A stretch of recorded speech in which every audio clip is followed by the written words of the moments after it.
EVM में गड़बड़ी के आरोप और वीवीपैट की पर्ची से वोटों के मिलान को लेकर छिड़ी बहस के बीच चुनाव आयोग एक बार फिर चर्चा में है।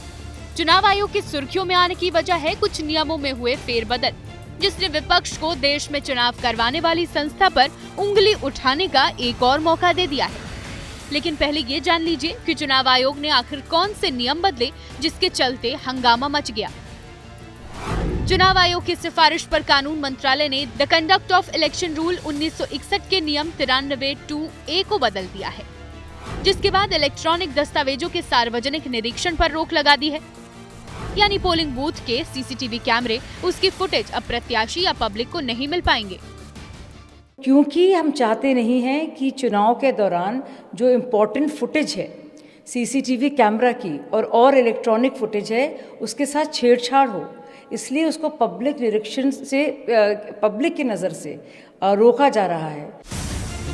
चुनाव आयोग के मुताबिक दस्तावेजों को लेकर नियमों में बदलाव इसलिए किया गया है ताकि सीसीटीवी फुटेज में एआई तकनीक के जरिए गलत इस्तेमाल करने से रोका जाए और जम्मू कश्मीर और नक्सल प्रभावित इलाकों में वोटरों की निजता बनी रहे।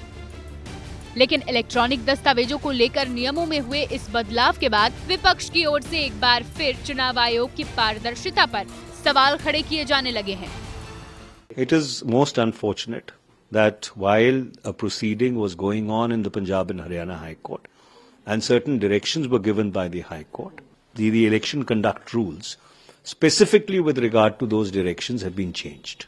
Obviously, the court will take cognizance of it. It sends out a very negative signal with regard to the intent to maintain integrity and credibility of the electoral processes.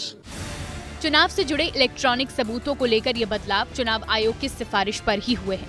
पहले से ही ईवीएम पर विपक्ष के सवालों के बीच अब इस नई तब्दीली पर विपक्ष ने केंद्र सरकार और आयोग दोनों के खिलाफ नया मोर्चा खोल दिया है और कांग्रेस इलेक्शन कमीशन के इस बदलाव के खिलाफ कोर्ट जाने की तैयारी शुरू कर चुका है।